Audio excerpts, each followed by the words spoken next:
It only takes 2 weeks to lay the foundation for those big things, you know? So this video today is, I'm going to title it something along the lines of how to restore yourself, or how to get yourself ready for human MOTs, if you will, if you're from the UK. It's annual car, like, checkup. I know you have them in Germany and they're pretty strict in Germany.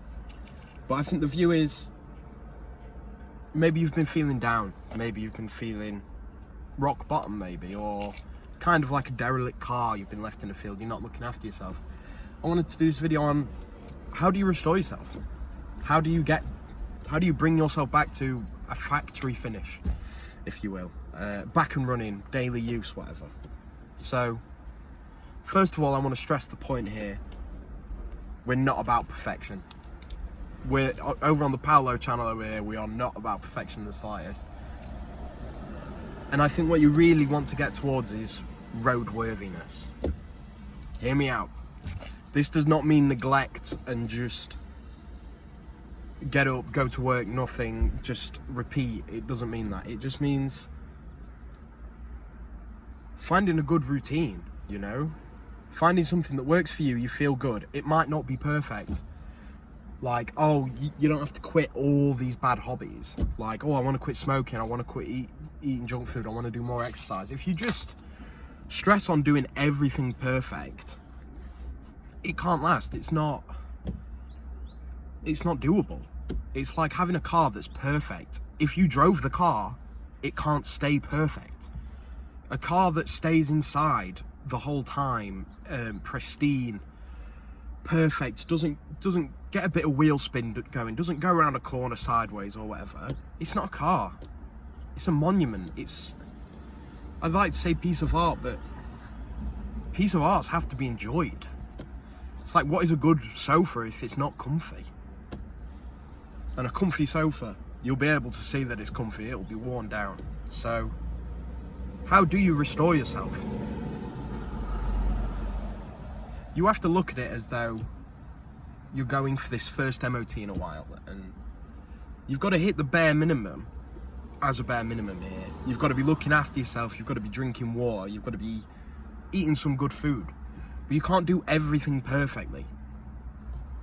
It's like, if you want to pick up better hobbies, spend your time picking up better hobbies rather than quitting. Because if you quit all these bad hobbies, spending too much time online, you've got this void of time that you once had doing that. If you're not filling it in with something better, then something worse is going to come around, or you're just going to relapse and keep going and keep going and keep going. It's like, if you want to stop spending so much time online, on your phone, playing games and stuff, pick up a sport, pick up walking, pick up hiking, pick up bird watching. Spend your time doing something else. And it's not about doing it perfectly. If you go outside for 5 minutes, that's 5 minutes longer than you would have done doing something good. And it's like, if you spend an hour working on yourself, that's an hour of progress you didn't have before. And I didn't want to say there's an hour to being roadworthy, because if you spend it saying, oh, you've got this ideology of it being perfect, you'll never get there. And it's always important to think about where you want your journey to end. But if you focus too much on saying, I want to be this kind of person, I want to be this kind of person, rather than saying, I'm picking this up, I'm doing this, and I'm this person, you'll never enjoy the progress. You'll never enjoy what it takes to get there, you know? And it's like,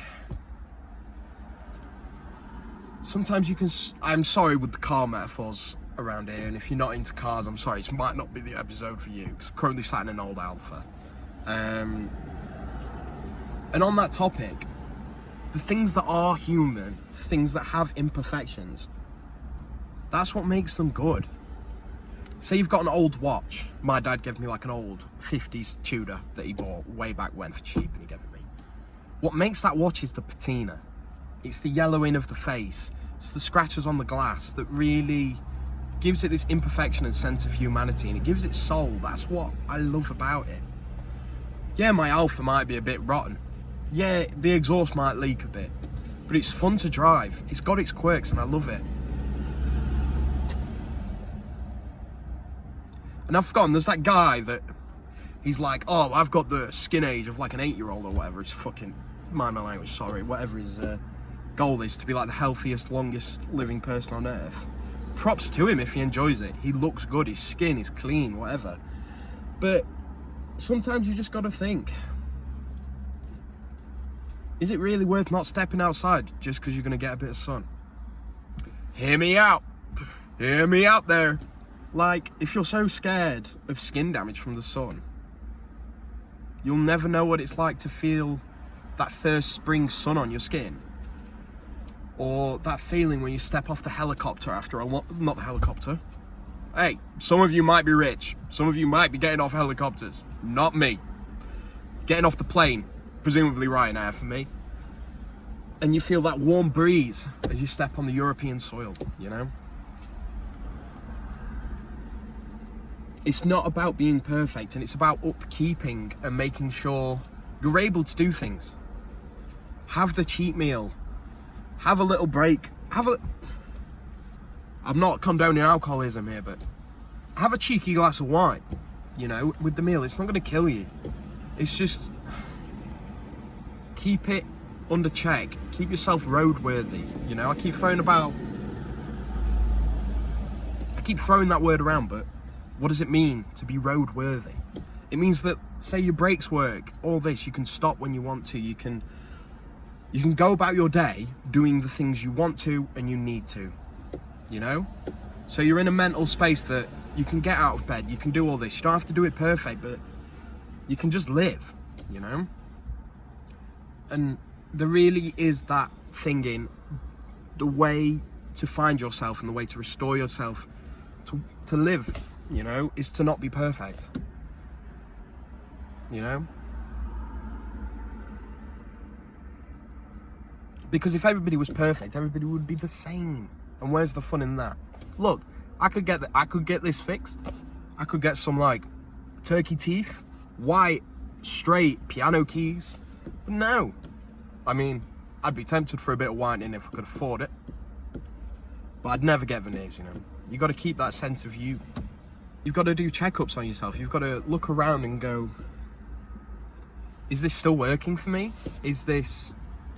You've not got to think too far ahead and think, oh, this has got to be done, this has got to be done. You've kind of got to think, does my suspension need changing in literal, not in a literal sense, but, you know, are your hobbies still what you want to do? Are you still doing the job that you want to do? Are you still with the partner that you love, you know?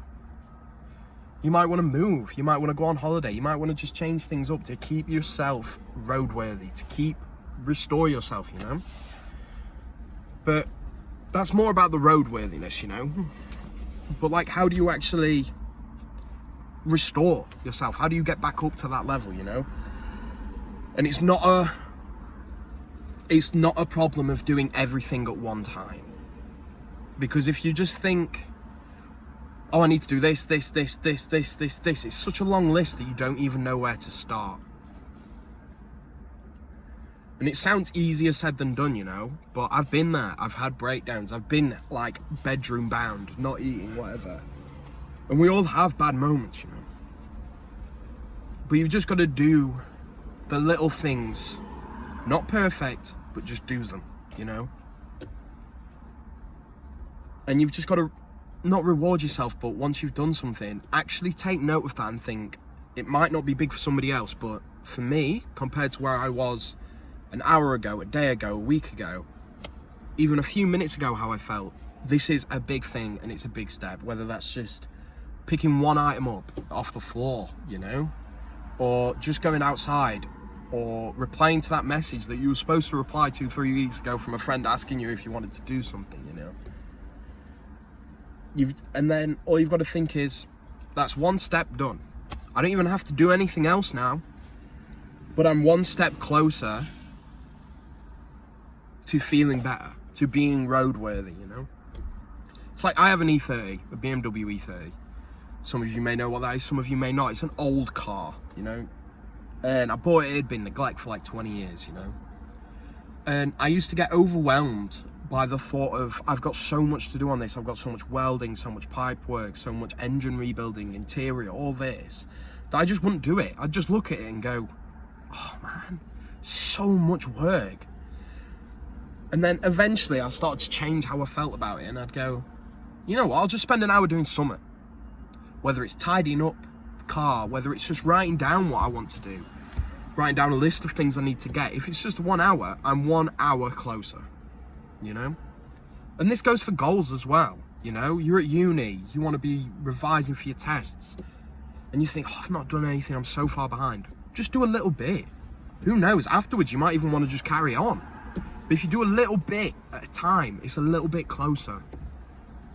And it's not about doing it perfect, as I've already said, you know? And you've got that issue of, if you always want to be better, you'll never appreciate how you are right now. Hold up. Pause. What does he mean by that? Can you elaborate? There's nothing wrong with wanting better, wanting the best, whatever. But there comes a point of doing that where you're kind of like not appreciating what you've got. You know? If you want better but you enjoy getting, like, the process of getting up to that level, that's not so bad. It's like, would I rather be in a 20-year-old Ferrari than an 20-year-old Alfa hatchback? Absolutely, right now. But that doesn't mean I don't enjoy this thing, you know? You've got to appreciate what you've already got, you know? And I know at times that can be so hard to appreciate what you've got, because if you're feeling bad, it's probably because of how you're viewing what you've got, you know? It's like, I don't have this, I don't have a girlfriend, I don't have a good job, I don't have, like, all the clothes the other people have, I don't have the money, I'm not going on a holiday as much. You kind of just you're beating yourself down, you know? Whereas if you just take a step back and stop comparing yourself, it's so much easier to get to that roadworthiness we're back on, you know? Because you're viewing other people as perfect, you know? And the only perfection is an imperfection, you know? And so what? Let's not beat around the bush. You might not have those things, right? But if you want them, you'll get them, you know? And trust me, it feels better when you get those things. When you've not got everything handed to you, you know? But if we're really talking in detail how to restore yourself, I think I'm going to say top 5 things to do, you know? But realistically, it's probably a lot less than 5. More, sorry. It's water. I mean, I preach that I don't drink enough water, but you really should be. Fruit. Let's just go on number 1's of the diet. Yeah. Water, fruit, you know, healthy carbs, not bad carbs, low sugar, or just get natural sugar. That's what I do. I just binge fruit when I want sugar. You know? And once you do that, once you start to like those things more, you kind of cut out the bad food for you, you know? Obviously, I've got a bit of weight on me. I like the gym, I like food. So, I'm going to have a bit of weight on me, you know? Powerlifter bod. You know? But outside, fresh air, exercise, that's number 2. And connecting with people, that's number 3. And I know that might sound hard, you know? But if you do the other 2, and you do some of the other ones, you're going to connect with people eventually, and that's a big one for me. You've got to find your people. You've got to find people that you can say anything that you want to, and they're not going to judge you for it, you know? You've got to find love. And I don't mean you've got to find, like, a girlfriend, partner, boyfriend, relationship, whatever. You've got to find love, even if you love yourself, you know? Cue that, like, Mac Miller quote. Get some love in your life. Whether that's somebody else or yourself, you know? Pick up a hobby, start making something. I'm never fond of art being rated good or bad. I think when you make something, if you put yourself into it, it's good. And I can appreciate that, you know? So what we've got, food, drink, do it well. But not perfect. Not about that, 'cause you'll just beat yourself down, you know? Exercise, go outside, whether that's just walking, doing something. I do bouldering personally. I know it's like 30 quid a month. Some people can't get that, but even hiking, walking, join societies. There's loads of walking groups about, you know. Ask your neighbour if you can walk the dog for them. Whatever, you know. What was 3? Make something, you know. Put your heart into something. Find love, you know. Love something. Whether that's just like going around painting people's fences, you know. Going around cleaning litter up, you know. Something that's going to make you feel better and that you can put yourself into, you know. Well, 4. My memory's so bad. 5. This might sound counterproductive, but to what everything I've said, but it is kind of keep yourself accountable, you know? If you constantly think, oh, they just put so much shit in my food, it's so hard to eat well, kind of blaming someone else. But if you just go, yeah, you know what? Take it on the chin. I should not be buying this shit. I should not be buying the McDonald's takeaways, you know? 10 quid for like a Big Mac meal. What the hell's going on? That's mad. Actually mad, you know. Gone are the days where it was $1.99 wrap at McDonald's, you know. But like, just saying, you know what, I can do better, and I'm when I do better, you know, even a little bit, I'm gonna say, hats off to you. You did it well, you know. And that's a big thing, you know, is holding yourself accountable, but not too much, but at the same time acknowledging when you do the right thing, you know?